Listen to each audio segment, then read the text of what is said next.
Hello and welcome. I'm Senator Mary Caferro, and I'm here with you today to talk about an upcoming primary on June 3rd. As you know, we have many primary races in Helena, and I think it's important that voters understand they have choices. I have with me as a guest today Dan Guzynski. Dan Guzynski is running in Senate District 42. And I have a couple of questions for him. And also, if you want more information on Dan Guzynski, you can check him out on Facebook or on his website, but we'll have more information about that soon. So Dan, welcome. Thank you. Thank you for running for office. I know that it's a lot of time and energy, and I really appreciate it. I've been in the legislature for 10 years, but that doesn't mean a whole lot. I always welcome new energy. I think it's important to have younger people, and I really appreciate that you're sacrificing to run for office. I know you're running a hard race. I have a few questions for you, but before we get into your race for Senate District 42, Dan, can you tell me about you? Yes, well, thank you, Senator Caferro.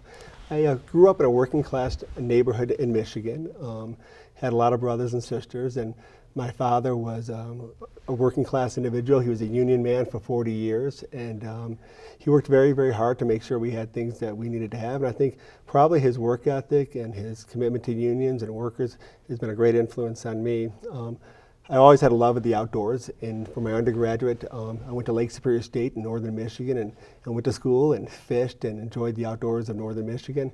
And then when it came time to go to law school, I wanted to go out west. I've been out here when I was a younger man and always thought I would return. And so about 17 years ago, I came out to Montana to go to law school and met my wife, a Chester farm girl, and we ended up getting married. And we have 2 kids, and she works at Burgum Drugs as a pharmacist, and I work for the Attorney General's office as an Assistant Attorney General. Very important question. What are the ages of your children and their names? So Madeline is 5 and Mary is 3.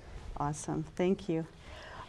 Could you tell me a little bit about the work you currently do? I understand you work at the Attorney General's office, so Dan, could you tell me a little bit about the work you're currently involved in? Yes, right out of law school, I had a passion for advocating people and to working on behalf of victims. And so right out of law school, I became a prosecutor, and I worked a year for Brant Light in Great Falls, and then I worked a number of years in the Flathead Valley working on behalf of victims.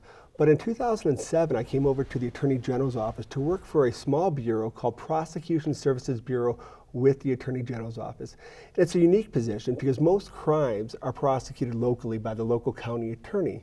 But what I get to do is I get to travel around this great state, visit with Montanans all over the state, and work in rural communities for the most part, and advocate for victims of crime. So a lot of our smaller rural communities don't have the expertise or the ability to prosecute complex crimes such as homicides, or a lot of the cases that I do are child molestation cases. And so a lot of what I do is I'm advocating on behalf of primarily little girls, but some boys who are hurt by men all over the state, and going to these communities and working a number of weeks and trying cases and prosecuting cases in those communities. Wow, that's very, very intense. So in your work as a prosecuting attorney working on behalf of victims of crime, how do you see that has potentially, if it has, prepared you in the role as a legislator? Well, I think in a couple ways. One thing that I've had the luxury, and I'm in a unique position where not only do I live in Helena and I raise my family in Helena, I get to spend my recreational time in the Helena Valley, but I get to leave on a weekly basis, and I travel the state all the way from Libby to Sydney and north and south as well, and I get to work in these small communities. And when I travel the state, Senator Caferro, I pay attention. I do so with my eyes wide open, and I see what's happening all over the state. I work not only closely with families, and I get into their homes and see what's going on with those families that I work so closely with, but I also I'm staying in hotels, I'm shopping in stores, I'm getting gas, and if you pay attention, I think you can really see what's going on with people in Montana. And from what I've seen so far is that the people of Montana have incredible work ethic. Everybody's working really, really hard in the state. But far too many people are having trouble making ends meet. And at some times I hear about the people on the right or the Republicans talk about that we're a nation full of takers. And I certainly don't see traveling around Montana. I see everybody working really hard. Secondly, I think for the last 13 years, I've always had to work for a family or a victim, a child, and they were always counting on me to give them a voice. And it wasn't about Dan winning a case or losing a case. It was about a child that was hurt, or about a victim of a homicide, a family that lost somebody in a death, and they're counting on me, and I'm their voice. And so I think when you look at what has prepared me to be a legislator, is that it's not one person that's counting on me when I'm advocating the legislature. It's a whole community, a whole state that I'm giving a voice to. And I understand that's an incredible amount of responsibility, is to be a voice and to advocate for the well-being of the people of the Helena Valley and Senate District 42, but also the state of Montana. Very interesting. I think that you may have answered this, but with the experience that you have, and you're right, it's not about the event, and that's understand. You bring a lot to the table. Why did you decide to run for office? You know, I get that question often, and I like that question. Sometimes when people ask me that question, Senator Caferro, it's like, why would you want to do this?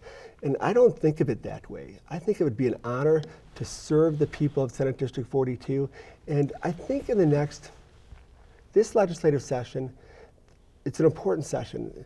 The policies and the things that are accomplished in this legislative session are not only going to have an impact on the people of Montana right now, presently, but it's going to have an impact on generations to come. My children that I spoke about a moment ago, Maddie and Mary. And we need to invest in the people of Montana. When I also travel the state, I think we need to do a better job, and our government needs to do a better job in investing in people. So we need to make the investments in our infrastructure, in our education.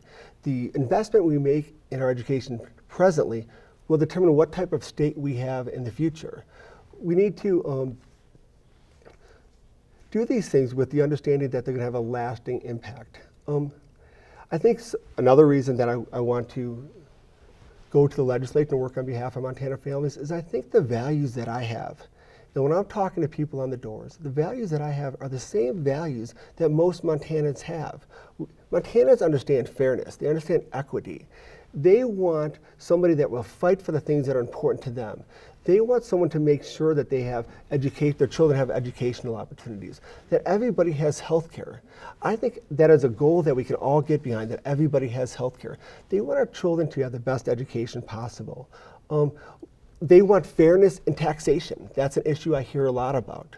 So I think that the things that are important to me are important to ordinary Montanans, and I want to make sure that Montana values are represented in the legislature. And I want to fight on behalf of Montana values. Well, you certainly have that fighting experience being a prosecutor. Well, thank you, Senator. So how's the campaign going, Dan? I think it's going really, really well.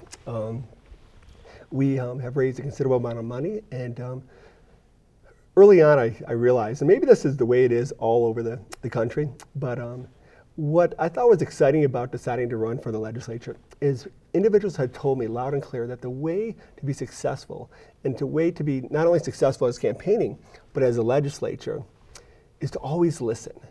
And they indicated to me that I would have to knock a lot of doors, and I have knocked a lot of doors. And it's been exciting to listen to people and to talk to people, and I do this on an evening basis. Many people driving around town or have answered their door have seen me there. And so I think it's going really, really well. It's been a grassroots campaign, and I think things are going well. I couldn't expect them to go any better. In all of the campaigning that you've done, Dan, going door to door, listening to people, having conversations, what have you learned? I know you've probably learned a number of things, but what are some of the things that rise to the top as far as what you've heard from voters, what you've learned from voters? Yeah. What I've learned is that, first of all, it seems like every family I talk to, and a lot of times when we're at the doors, it becomes a family event. Children will come to the door, spouses will come, and you get invited in oftentimes, and you get to sit there and listen. And you understand that everybody has their own unique stories and everybody has their unique struggles, but you do hear some common themes. And what I've learned is that people want fairness, and that's a word that I keep hearing over and over again. Maybe it's a word they don't use, Senator, but that's the idea that I hear, is that the deck that has been given to far too many Montanans is stacked. And I think a lot of people want fairness, whatever issue it may be. And it could be fairness in having access to health care, having educational opportunities. An example of fairness is that my children are fortunate enough to go to a preschool right now. If you're really poor, you can get perhaps Head Start funding, but even that's been cut. But if you're a working class family, you may not be able to send your child to preschool. And it's really unfortunate because my children have had the benefit of going to a preschool, and they will be sitting next to children in their classroom, competing for grades, competing for opportunities as they move through school, who may not have had that opportunity, who may have started behind my children. And that's just intolerable, and it's not a fair society. So, you know, one thing that I do hear about is expanding or creating educational opportunities for all early childhood, all early children or children. But I also realize that we have a tremendous amount of expertise in our valley. There are experts on every street in various fields, and it's amazing to listen to these folks and to hear about their expertise and their ideas, and then to draw from them in your campaign as a legislature. And so one of the things I learned most, I think, is the fact that we have so many people with so much knowledge in our community. And a lot of times I'm taking notes, and I tell them when I'm successful, you're going to be a resource of mine. You know, so it's been exciting to meet so many people, and that was a surprise to me to have so many knowledgeable people, and I really enjoyed meeting them. Right. Well, as you know, I'm a big campaigner. I don't have a campaign for Senate this time because I am running unopposed in the primary and the general. But what I've noticed is in the legislature, once I get there, kind of what you've just said, you laid out very well, is that we as legislators can't know everything about everything. And Right. so it is important to have your ear close to the ground and be really familiar with the pulse of the people. That leads me to my next question. With all of the information that you're receiving and gathering, do you have any ideas for pieces of legislation? Yes. One of the things that I just mentioned, I think it's about time that Montanans make equality with early childhood education, that every child has an opportunity to be involved in a preschool and to learn. So many people in our state have that opportunity while leaving other kids out. And then nationally, most states have opportunity for early childhood development, or education, I should say, for all their children. And I think that's something that we have to get behind. And it's legislation I would be honored to introduce or support if another individual introduced it. I think it's important that we have a great pool of providers already, and I think it would be important to include those providers in the discussion and the implementation of that. Child care providers? Is that Yes. what you're referring to? Yeah, Child care preschool providers. Preschool and child. Yep. Okay, good. And I think also it makes sense. When you look at the dollars of it, every dollar we spend on early childhood education comes back to Montana 7 to 9-fold. So I think it's important to do. We owe it to our children, but it also makes great economic sense to do that. Other legislation that I think we have to pass is something that's dear to me and was very troubling when our last legislative session did not pass it, and that's Medicaid expansion. And I think it's troubling on so many fronts. First of all, I think it's just the right thing to do. We need to provide health care for all people. We must provide it for all people. It's a moral issue. But also, I think it made complete sense. We send tax dollars to Washington, and a lot of those tax dollars get spent in various ways. To have those tax dollars come back to Montana that we gave them would be something that we should all get behind. What our Republicans, for the most part, said was, we don't want our money back. Keep our money. Even